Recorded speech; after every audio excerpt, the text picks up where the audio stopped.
If you could, just quietly finish this statement. When life gives you lemons, make what? Somebody? Lemonade! Yes!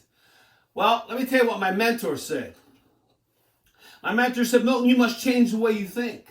And I'd often ask, what's wrong with my way of thinking? He said, your thinking's going to keep you trapped right in the station that you're at in life and never allow you to experience the things you were meant to have, see, and experience. So he said, when life gives you lemons, you should never make lemonade. And I often thought, that's kind of interesting. My whole life, I've heard make lemonade. He said, what you should do is pick the seeds out of them, plant the seeds, grow an orchard. Now you've got enough lemons to feed yourself. Lemonade for everybody. Change the way you think about things. He would ask me, is the glass half empty or is the glass half full? And you know, I'm optimistic. I always said it's half full. It's half full. Preston, it's half full. He said, I figured you would say that. He said, but really, if you look at it, it's running over. It's abundance. There's greater opportunities. Listen to this statement. My business grew 40% in the midst of the pandemic. I would have never believed that would have happened. Never. Why? I had to change the way I was thinking. I had to help my government clients get used to these platforms. I had to help my government clients understand what was really happening. I had to teach people around the world what was going on.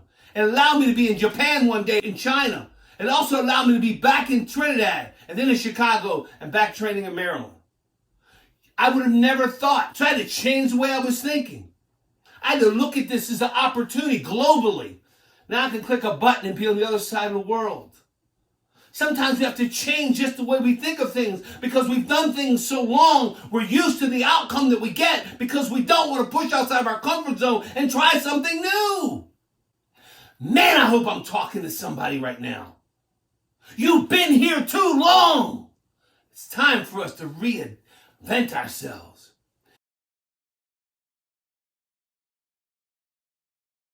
Listen to this.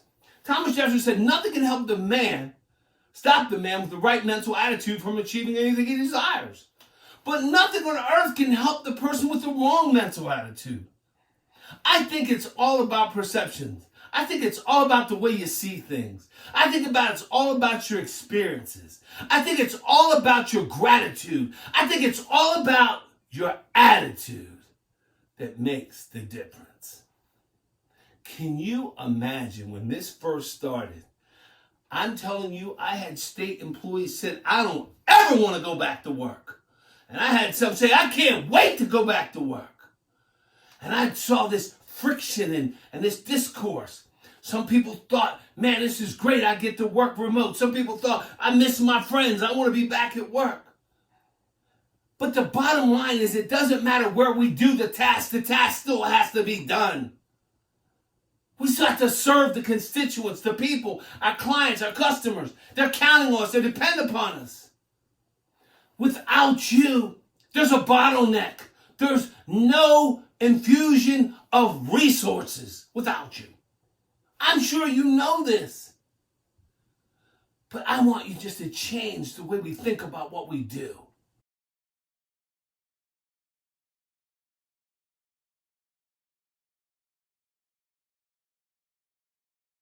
You see, there's three types of employees that we encounter in the workplace.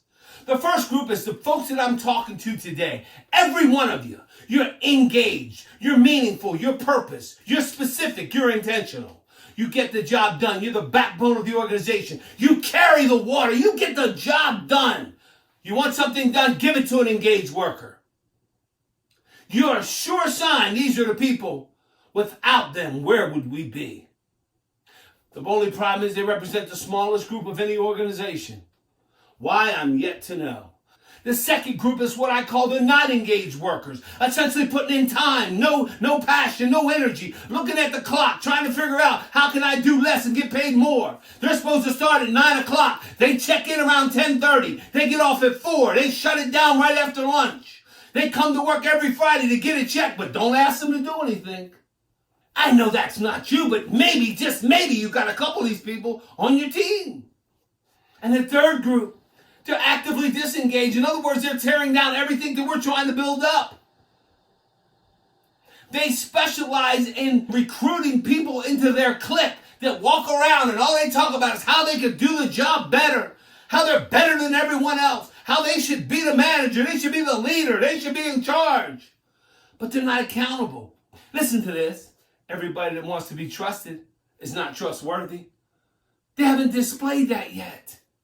You have to understand who are the people on the team if we're going to motivate them. Why do they come to work? What is it they want? What do they need from us?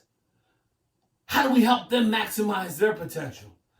Just imagine if the not engaged were engaged, what would your life be like on a daily basis?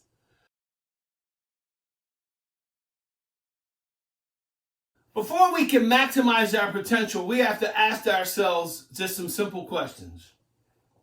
We have to really dig deep, take the deep dive, if you will, into our own personal belief systems. These are the hidden truths within us. These are the things we never expose to others and we never uncover ourselves. These are the things that keep us trapped right in the station in the body that we're in. Our belief systems are made up of all of our experiences, everything we've ever seen, said, heard, and done. Here, I'll give you a couple of my belief systems. This one's amazing. My father was full-blooded Native American, so was my mom, which made me full-blooded. My father said to me when I was 13, son, I need to talk with you. And then when he talked to me, he said, I need to talk to you. I had to say, yes, sir. And I remember he was a very stern man of few words. He looked me in the face and said, Milton, yes, sir, we don't trust anybody from the government. Do you understand me? 13 years old, I didn't have a choice in the matter. I said, yes, sir, I understand you. And we don't talk to strangers because they could be from the government. Yes, sir, I understand. Now let's take it back just a minute. Here's a man that grew up and saw some Native Americans fighting for land, saw tribal rights taken away. He had every right to feel the way he did, but he was imposing his beliefs upon his baby boy that would go out into the world and impact thousands of people every day. He'd turn over in his grave if he knew that I make my living talking to people that are from the government that are strangers. Sometimes we have to examine our belief systems. We have to examine the things that we've learned. The greatest challenge is when people take their belief systems to work. State of Maryland doesn't pay you for your belief system. Your name does not show up in the mission statement. It's about the people we serve, the constituents, the residents, the citizens. But we get in trouble when we allow our belief systems to start to penetrate sometimes our decisions, sometimes our ideology, sometimes our positioning. You can't maximize your potential if you're not willing to examine your belief system. And let's be real clear. I'm not here to change anybody's. I can only tell you this. With enough information, you will make a decision. Let me show you what happened with me. At age 18, I remember I wanted a car.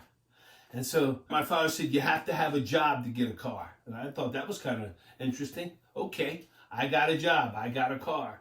I wanted another car. He said, you need to get a better paying job. I remember I had a sports car, and I really loved this little car. But I remember getting married. It wasn't going to quite work. So I remember driving a minivan, and I watched my belief system change from sports car, bachelor, this guy, to, man, I was so excited to be driving along with 4 car seats and paneling on the side of a minivan. I watched at age 50 the doctors tell me about my health and change my belief system again. I saw at age 60 some things happen personally in my life, change my belief system again. See, nobody changes your belief system but you. When enough information, when it begins to be something you really want to consider, you'll change it. Because beliefs drive actions, which drive behaviors. So this is what we know about maximizing your potential. It all starts by examining your belief system. Dr. Bruce said this, if you put enough positive into you, it'll change your belief system. He said, because what goes in here comes out here. What goes in here affects here. It changes this. He said, you got to really examine why you believe the things you do. And where did they come from? Did you know there were some terms that we used to use in Native American country? You know, redskin. Here's one good one for you. What made the belief system change on that one, that name needed to be changed? I won't get into that. I won't even touch that. But that's interesting, that the belief system changed. Some of you know why it changed. But here's my point. We've seen other things change. You cannot maximize your potential until you examine your belief systems, how you think and believe people operate, and who they are.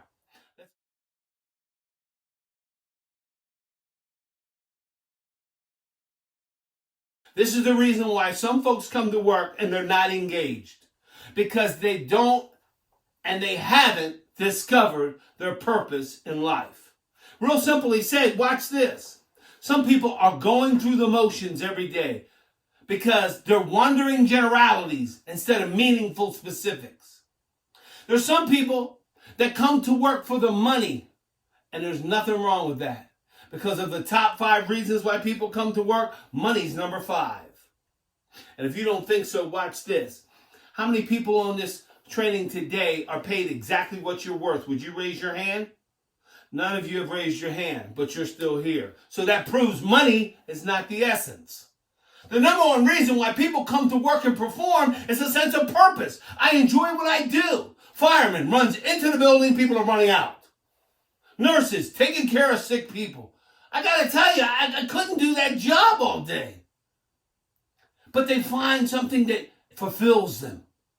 Sometimes we have to find things that fulfill us that are outside of the workplace, which makes us a whole person. Don't miss that. A whole person. So now we can go and be the best we can be when we're at work. We're what's called incongruency with ourselves. Folks, I encourage you before the sun goes down to get a legal pad and write down what brings you the greatest joy that you do. Sometimes it's easy for us to figure out what we don't want to do than it is what we want to do. But the sooner you discover your purpose, the better off you're going to be. On December the 7th of 1989, some 18 years after meeting Dr. Bruce, it finally clicked in my head, everything he was saying. He would tell me things like, I believe in you, and I would look at him and say, yeah, that sounds nice. He would tell me I loved you, and when I asked my father if he loved me one time, this is what he said. He said, the lights are on, aren't they? You got shoes on your feet. There's food in the refrigerator. You got clothes on your back. Don't ask me that again. Okay, I'm sorry, Dad.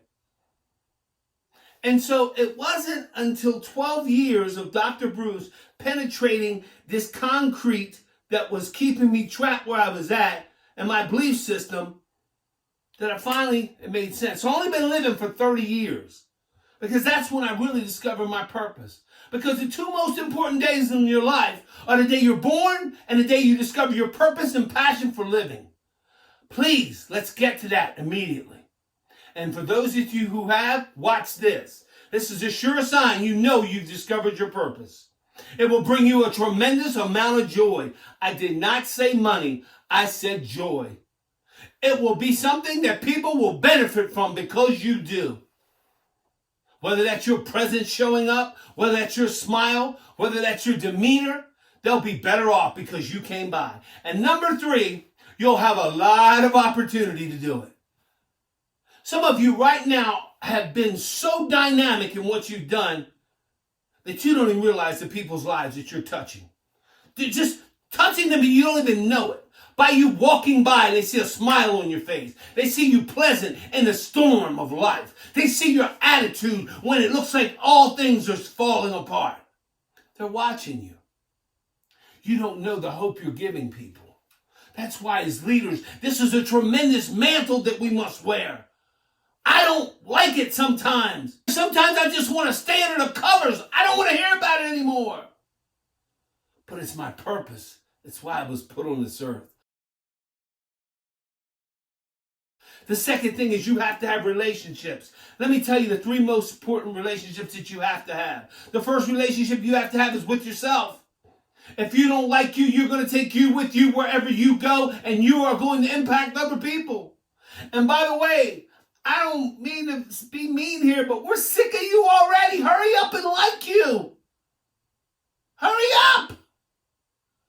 The second relationship you should have is with your significant other, your spouse, your pet, your partner, whatever it is you have at home that you spend quality time with, so you'll be in congruency. So when you come to work, you'll be fulfilled and you'll be happy, and you won't spend the first 2 hours talking about somebody at home and what happened and what's going on. And oh my goodness, can we get to work?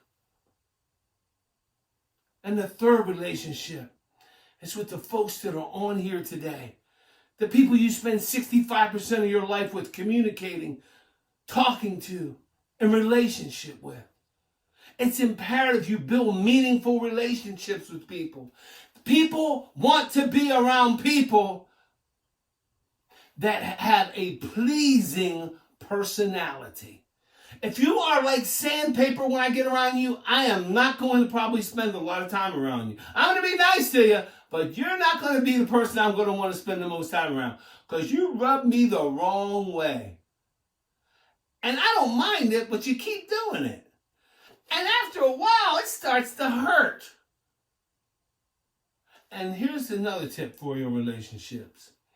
It takes years to build relationships, but it only takes seconds to tear them down. Some of us today maybe aren't in a relationship with each other because something was said, done, written, happened 5, 10, 15 years ago. That's where I bring in this little phrase I always say, maybe it's time to let it go. Maybe it's time to be the bigger person and move on to build these relationships. The third thing you have to have if you want to maximize your potential is a healthy self-image. And I might as well tell you, this is one where I struggle the most.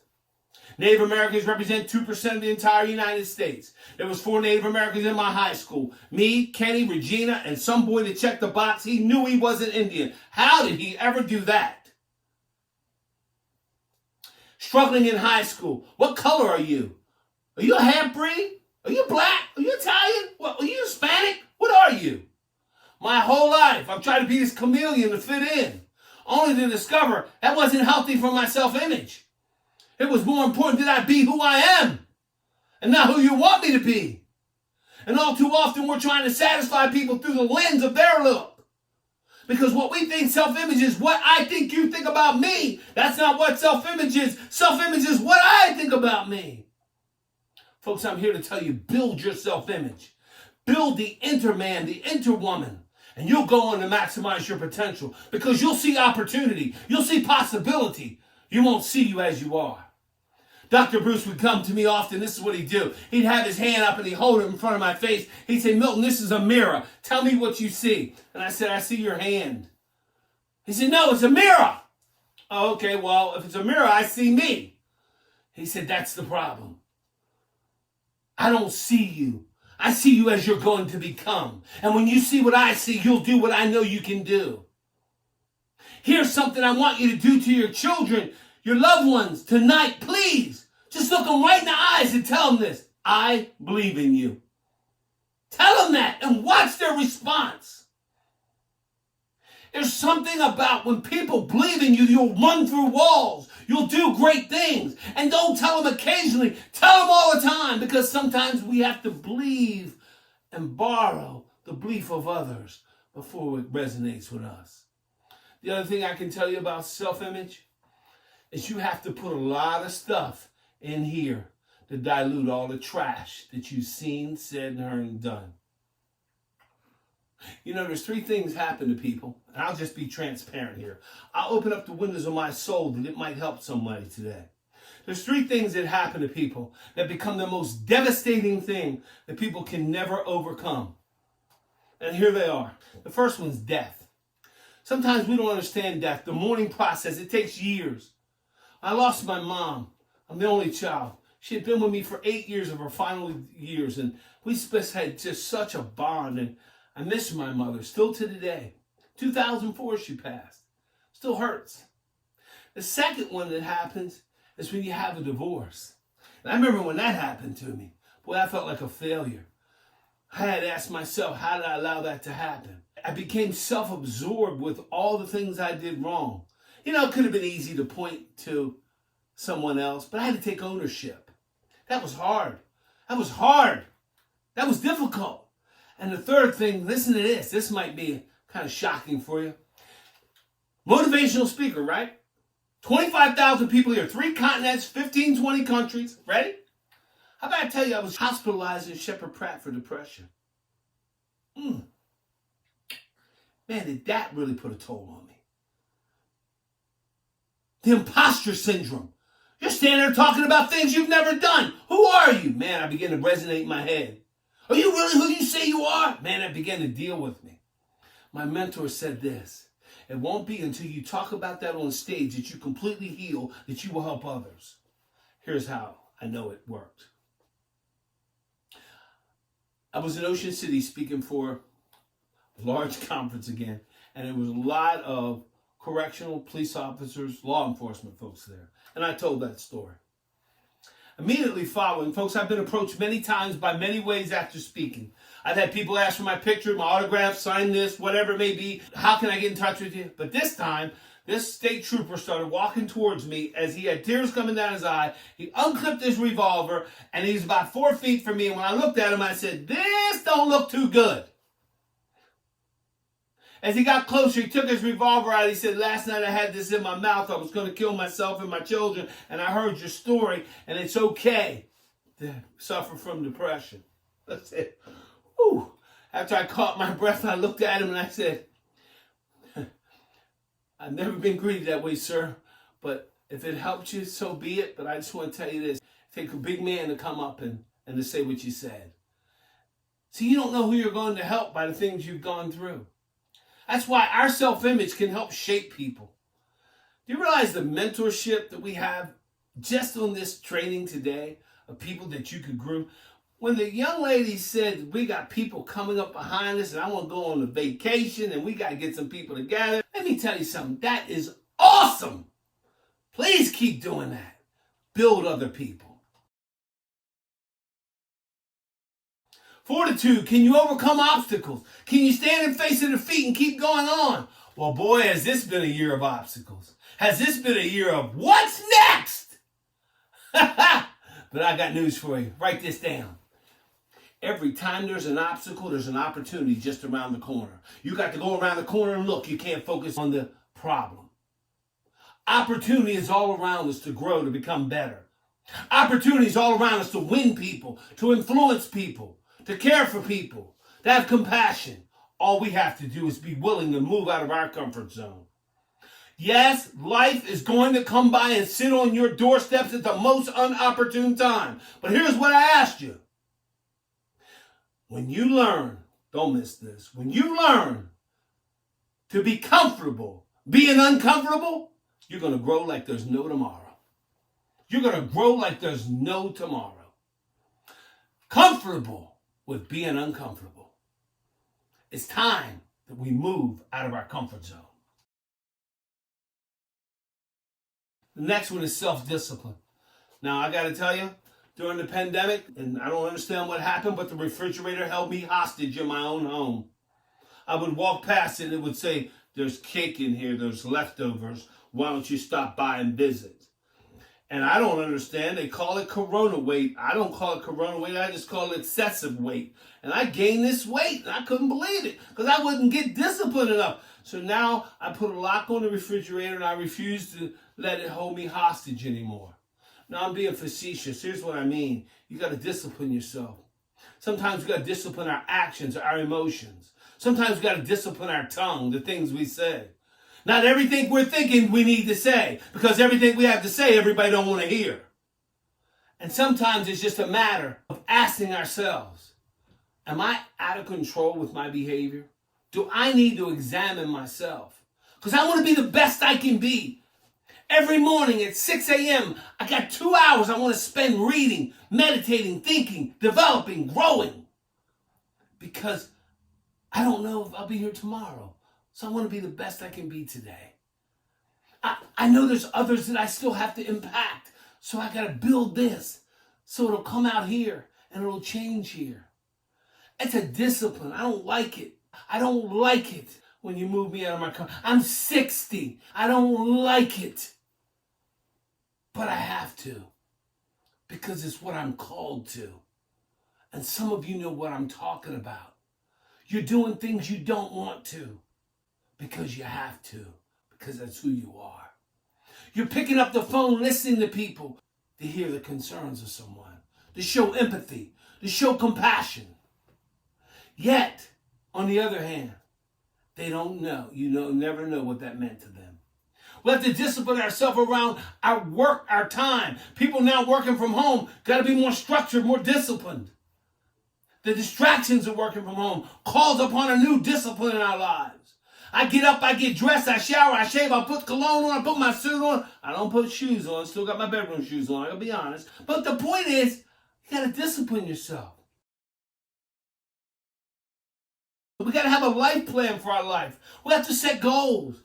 I know right now you have goals and you're achieving them and you're accomplishing, but if you want to maximize your potential, set some realistic goals that have a measurable outcome. But here's the key. They must have a pain statement attached to it that talks about what the pain is going to happen if you don't reach your goal. That's the motivator when you don't feel like it. I'm going back to school starting in November. Are you kidding me? Like, I really want to do this, but hey, I want to be relevant in the marketplace, and I'll talk about that in a little while. 60, I don't want to do this, but it's necessary to hold the mantle that I want to hold in my life. What's the plan for your life? Are you the architect? I love people that say, I've got goals, they're right here. Well, that's really not a written, well-defined goal-setting plan, because watch, when you write it on paper, you're not writing on the paper, you're writing in your subconscious mind, because you can't believe what you can't see, but once you write it, you can see it. And we don't believe nothing we can't see anyway. And so therefore, when we write it, it becomes ingrained in our subconscious. And now we're held ourselves accountable. That's one of the reasons we don't write it down. We don't want to be accountable to ourselves. Why not? If you don't have goals, don't worry about it. Somebody with goals will be by real soon to tell you what to do. And you're probably not going to like what they have for you to do.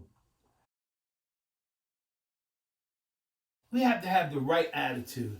The right attitude about the way we approach this thing called life. This is really what it's all about. I heard that attitude determines your altitude. That's one of my favorite authors, Zig Ziglar, said that. And there's so many great books on attitude. But here's what it really comes down to. My mentor said this. You can read all them books all you want, but if you don't start applying them principles, you're going to be the same guy that read the book. He said, because what you think is knowledge is power, and knowledge is not power. The application of knowledge is power. Knowledge is overrated. Execution is what you should be working on. Woo! I can hear him saying it right now. The hair just went up on the back of my neck. Execution is what you should be working on. Man, if knowledge was so good, watch this. If this was a book, I could take the book and hold it next to my head because it's got all the knowledge, and then I could get smart. No! Don't work that way. You got to apply the knowledge. That's when the attitude comes in. I will be the best I can be. I will implement this. I will develop this. I will get this process down. I will recognize these employees. I will motivate my team. I will be the best in the OSP. It just depends what your goals are. Don't let anybody tell you what you can't do. Because it comes down to this. If we're going to build high-performance teams and we're going to be the best we can be, we must establish trust one with another.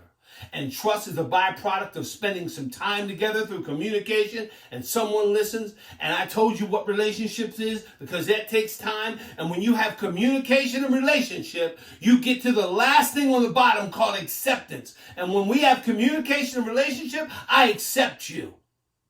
Because we are in light. We're in unity together. Therefore, I can trust you. But if we don't have communication and we don't have relationship, folks, let me tell you we substitute that word down at the bottom for acceptance. That word becomes tolerance now. I'm tolerating you. And here's the good news for you. Whoever you're tolerating, don't worry about it. They're probably tolerating you right back. Tolerance of people. We must move beyond that. Not everybody's going to see the way you see things in life. Their belief system is going to be different than yours. But I would hope when we walk in the door, when we come to work, when we do our function, that we're like-minded with mutual respect one to another because we respect you as human beings first. And then we can build relationship. And then we can do great things. Trust tears down teams. And finally, let's go through the value points of what value is. The first thing I want to tell you, your position does not equate value. Let me say it again. Your position does not equate value. Here's why. If you have a title and somebody takes it from you, do they take your value? No! And by the way, the bigger the title, the more responsibility you got, the more servanthood you have to have. You have to understand, if you want to be employable in a non-employable world, get rid of the job description and be performance-driven. Performance-driven. Job description. I train for some state agencies, and I won't call their names, but when I get to some of these slides, they go, that's not my job. And I remind them how the state added the little clause in there called all other duties assigned. And so sometimes we have to be very conscious that job description is not value. Value comes when we can work collectively together, when we can work across lines, across departments, across counties, across states, across country, across culture, across language, across beliefs. That's when we have the greatest value. When people can unilaterally come together and move. Because we all want to talk about team building and teamwork. Forget all that. You'll never get there if you don't have team players, people that really believe in the mission. Then we can build. But there's no building till we have team players. People that want to be on the team. The next thing is imperative. If you want to build value, is you have to crave knowledge. Crave knowledge. And I'm sure there's some of you right now that are just going on, you're in trade journals, you're in discussion groups, you're on online courses. You just are a walking, talking guru in procurement. And you're craving knowledge. And there's nothing wrong with that, because if this is what you're going to do, apply yourself to it and be the best you can be. Maximize your potential by getting knowledge. I got to tell you, I'm really disappointed that people don't want more knowledge. And I come to the conclusion this is why I believe it is. More knowledge means more responsibility. We talk about all the rights we have, but we never talk about the responsibilities that we have. What is it that you need to go and get that will catapult you, that will allow you to serve your constituents, your citizens, your clients better? Then there's the customer experience, because without them, there's no you. And how are we interacting? And how are we proceeding? And how are we accomplishing the task at hand? The customer experience. Yes, I've seen many times and trained many times on governors' points on customer service, and I have them written down and memorized. But here's what I want to tell you. Customer experience means we do our best and give them what we have to make sure when they leave us, they've had the best experience. We may have to say no, but we said no with options. We're not able to do that, but this is what we're able to do. We didn't say, call back tomorrow, and we didn't take the phone call back.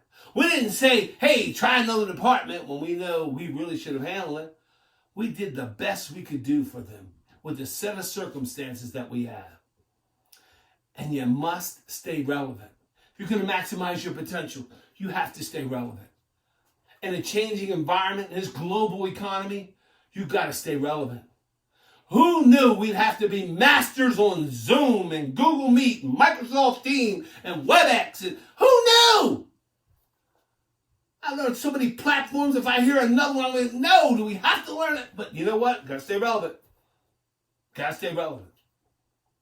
Here's something else. I would ask you to think about this in your relevancy. Are the people around you staying relevant because they see you being relevant? They see you pushing out of your comfort zone. They see you reaching for the next rung. They see you moving the needle. Sometimes that's what they're looking for, somebody they can believe in. So while you're telling them you believe in them, just know they want to believe in you too.